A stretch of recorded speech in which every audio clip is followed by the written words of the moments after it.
The voicemail came in at 6:43 in the morning, Houston time, while I was still on the platform. I didn't hear it until my shift ended at noon. 14 hours offshore, no signal, no cell service, just the Gulf of Mexico and the low mechanical hum of the drilling equipment beneath my feet. When I finally got back to the crew quarters and checked my phone, there were 11 missed calls, 7 from my mother, 3 from a number I didn't recognize, 1 from my aunt in Beaumont. I listened to my mother's first message. She was crying, which wasn't unusual. My mother cried the way other people breathed, constantly, automatically, for reasons that were real and reasons that weren't. I almost skipped it. Then I heard the words, "your grandmother's house," and I sat down on my bunk without taking off my boots. My name is Leah, and I'm 31 years old. I've worked offshore logistics for a pipeline company out of Houston for the past 6 years. 3 weeks on, 3 weeks off. It's not a glamorous life, but it pays well, and more importantly, it paid for the only thing I've ever truly owned, a pale yellow craftsman bungalow in Galveston, 2 blocks from the seawall, that my grandmother left to me when she died 4 years ago. She didn't leave it to my mother. She didn't leave it to my uncle, who had been asking about it since before she was even in hospice. She left it to me, specifically and in writing, because I was the one who drove down every weekend for the last 2 years of her life. I was the one who figured out her Medicare paperwork, managed her prescriptions, argued with the home health agency when they sent the wrong aid 3 weeks in a row. My mother knew this. My uncle knew this. The lawyer read the will out loud with both of them sitting in the room. That was 4 years ago. What I didn't know until I listened to that voicemail standing barefoot on an oil platform 60 miles off the Texas coast was that 2 weeks earlier, my mother had used a power of attorney I signed before my first rotation to empty my grandmother's house of its remaining furniture and list it with a broker for $340,000. The sale had gone to closing the day before I got back to cell range. The wire had already transferred. Before I tell you what was still sitting in the property records and what my uncle didn't bother to read before he spent his share of that money, drop a comment and let me know where you're watching from. I want to see how far this goes. I didn't call my mother back right away. That's the thing people don't understand about working offshore. The environment changes you in ways that are hard to explain to anyone who hasn't done it. When something goes wrong on a platform, you don't panic. Panic costs you seconds you don't have. You slow your breathing, you assess the situation, you identify what you can control and what you can't, and you move. I'd been doing that for 6 years. It had become the only way I knew how to function. So instead of calling her back, I called the Galveston County Property Records Office. The woman who answered was named Debbie, and she had the particular patience of someone who spent her days fielding calls from people in various stages of confusion or catastrophe. I gave her the address. I gave her my name. I asked her to tell me what was currently on file for that property. She put me on hold for 4 minutes. When she came back, she said, "Ma'am, the deed on this property is in the name of the Leah Renee Caldwell Revocable Living Trust, dated March 14th, 2023.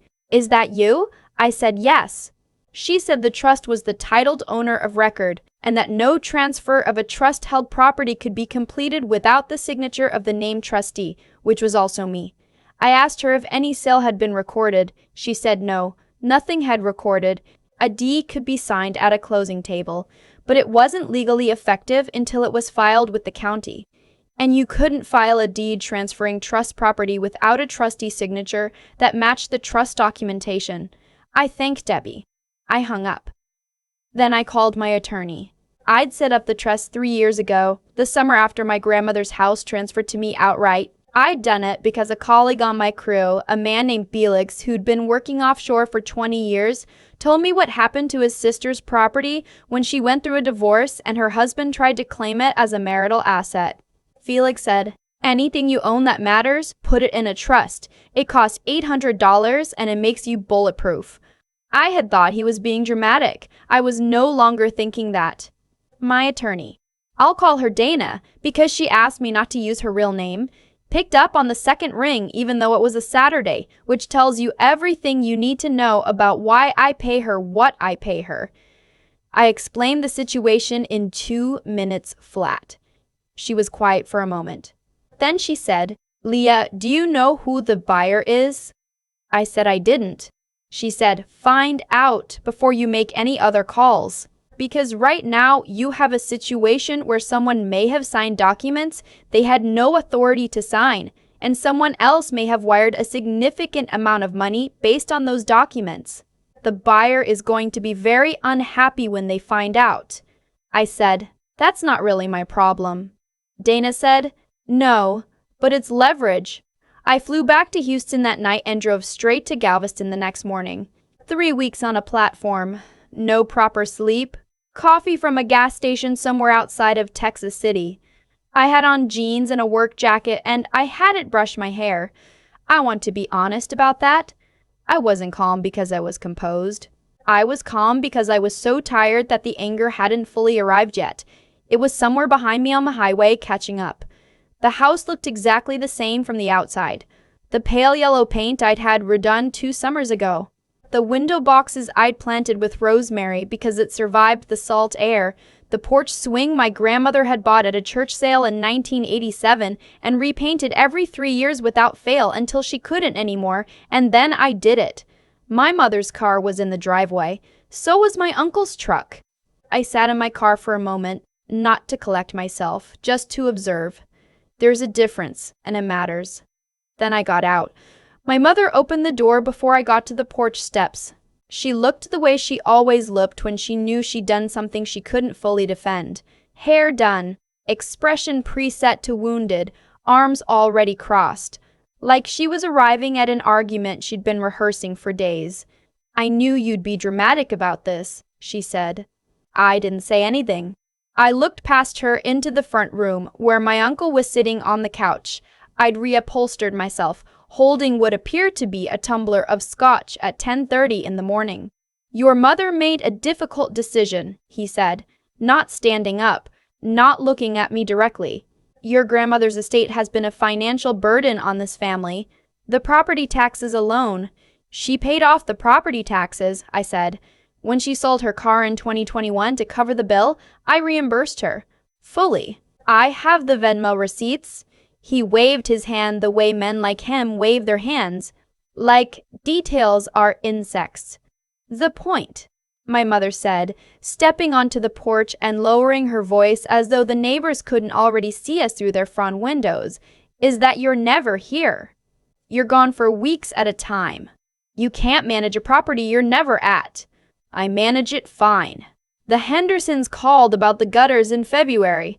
I hired someone. It cost me $300 and took 4 days. You aren't here. That's not what managing a property means." She changed tactics. She always did when the practical argument ran out.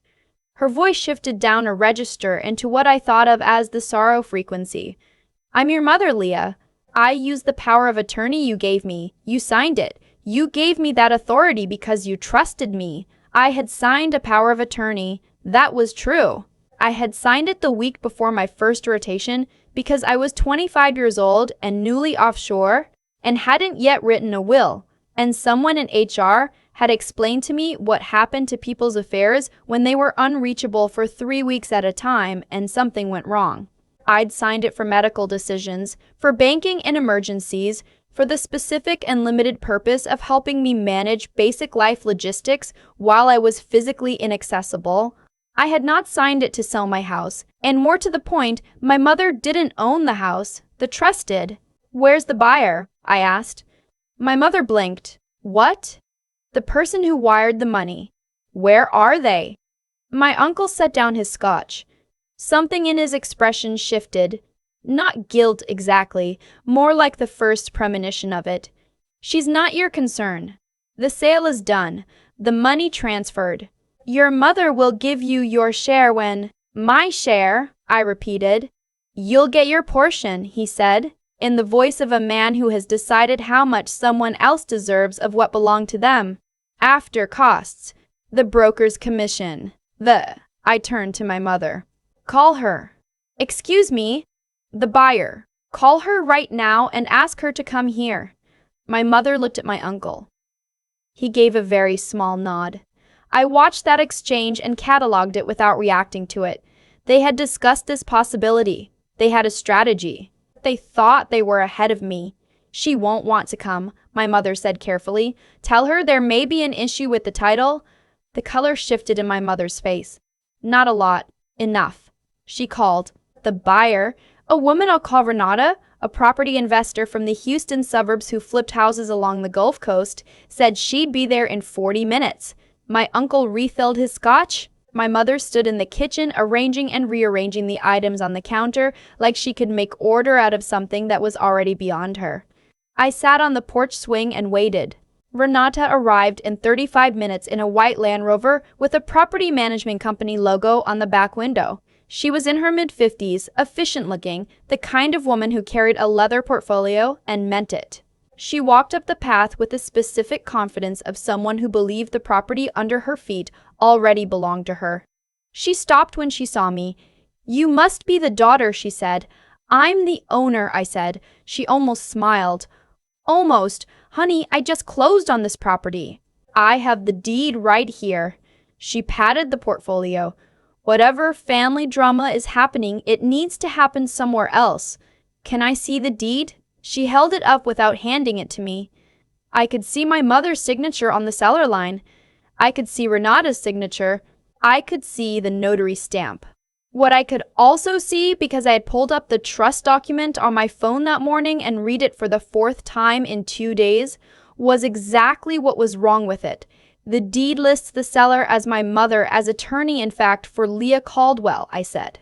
But Leah Caldwell doesn't own this property. The Leah Renee Caldwell Revocable Living Trust does. And my mother isn't a trustee. She has a general power of attorney that covers me as an individual. It does not extend to assets held in trust. Renata lowered the portfolio.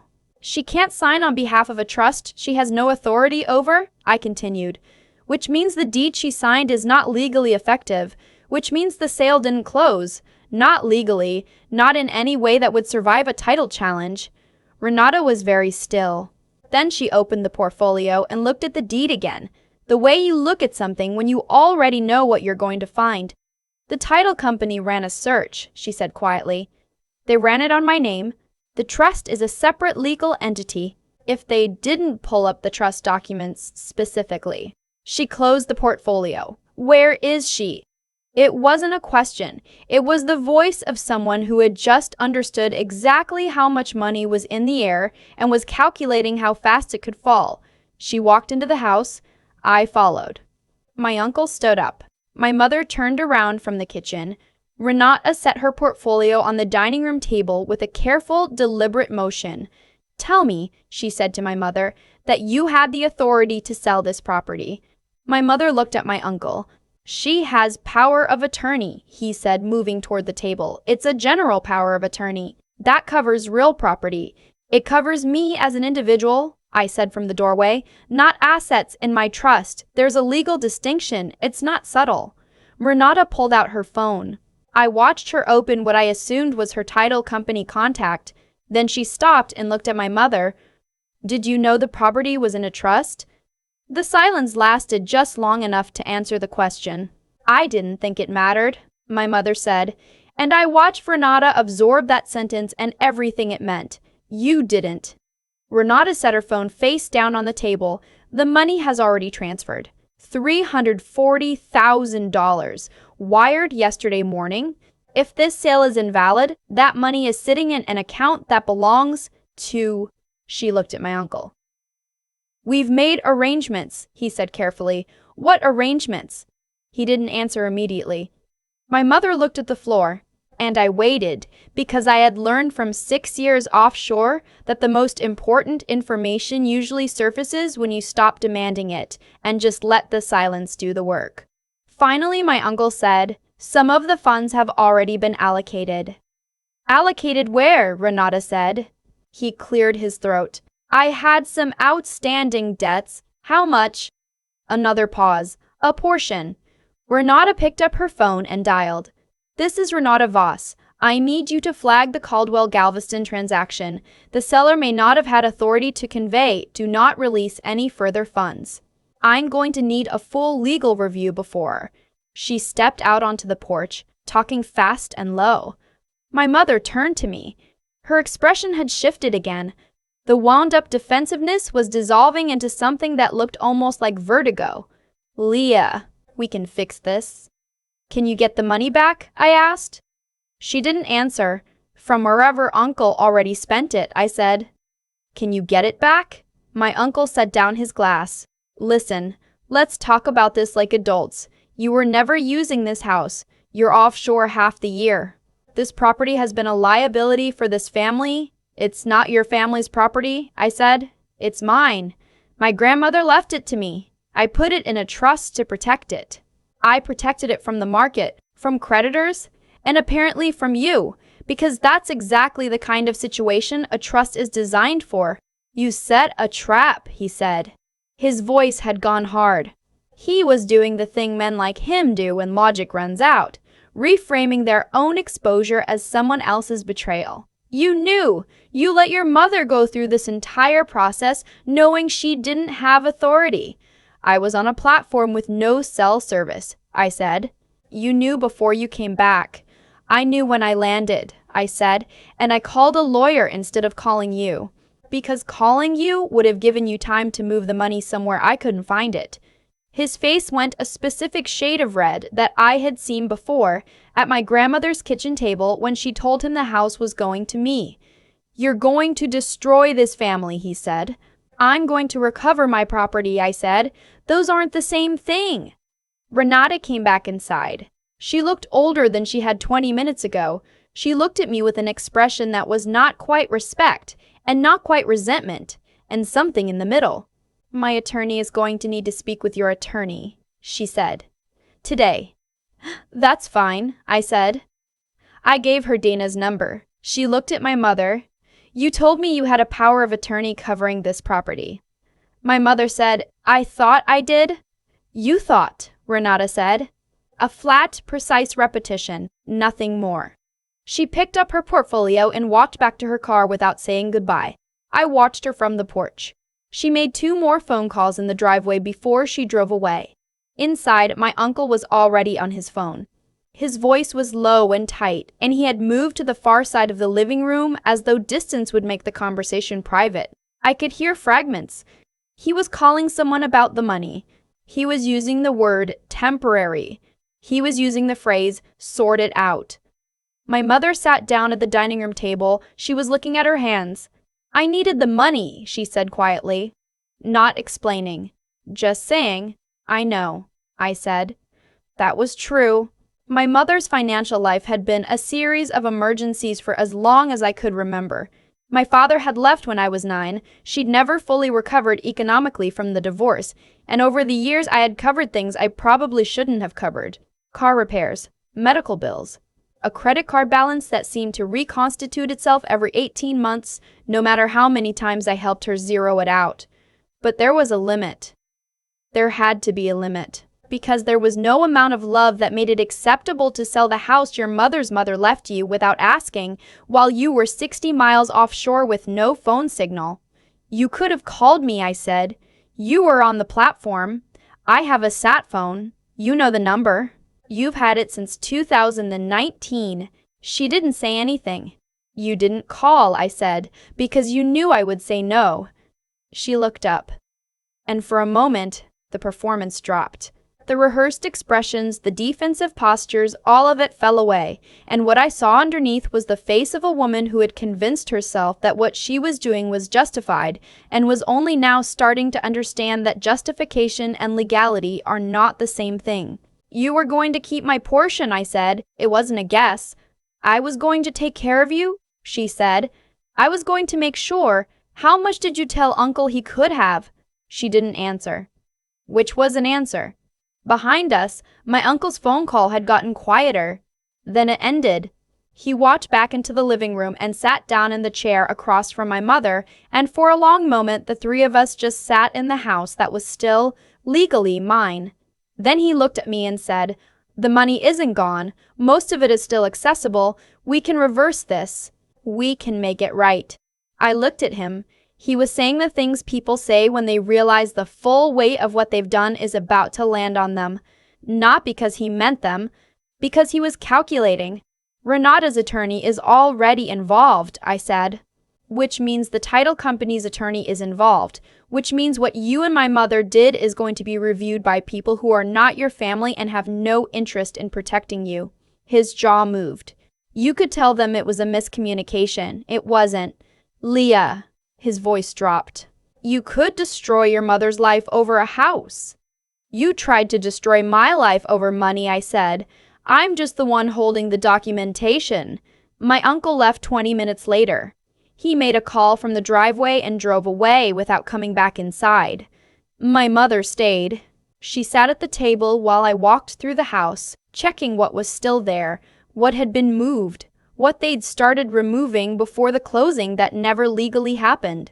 The porch swing was still there. My grandmother's quilt was still in the cedar chest in the back bedroom. The framed photograph of my grandmother at 23, standing in front of this exact house in a dress she'd made herself, was still on the wall in the hallway. I don't know if they forgot it was there, or if some part of my mother couldn't bring herself to take it down. In the weeks that followed, Danae worked with Renata's attorney to untangle what had actually happened. The title company had made an error. They'd done a standard title search on my name, but hadn't caught the trust entity. Renata's firm pursued the title insurance. The recorded deed, which my mother had signed and the title company had filed before the legal review caught the problem, was challenged and ultimately voided. The court found that my mother had exceeded the scope of the power of attorney. My uncle returned most of what he'd taken, under pressure from Renata's attorney and the very real possibility of a civil suit. Most, not all. There's a gap I'll probably never fully recover, and I've made my peace with that. My mother was not charged criminally. Dana advised me that prosecution was possible, but that the civil resolution, combined with my mother's claim of good faith misunderstanding of the POA's scope, made it unlikely to stick. I agreed not to pursue it. I want to be honest about why. Not because I forgave her. Not entirely, not yet. But because watching my grandmother's name come up in court documents as part of a fraud case was something I couldn't make myself do. I changed the locks the day after the legal review was finalized. I also had Dana update the trust documents to add an explicit clause prohibiting any power of attorney holder from acting in relation to trust assets.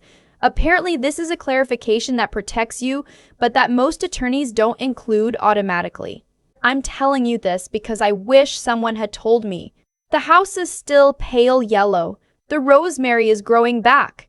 The porch swing doesn't creak anymore because I replaced the hardware last spring.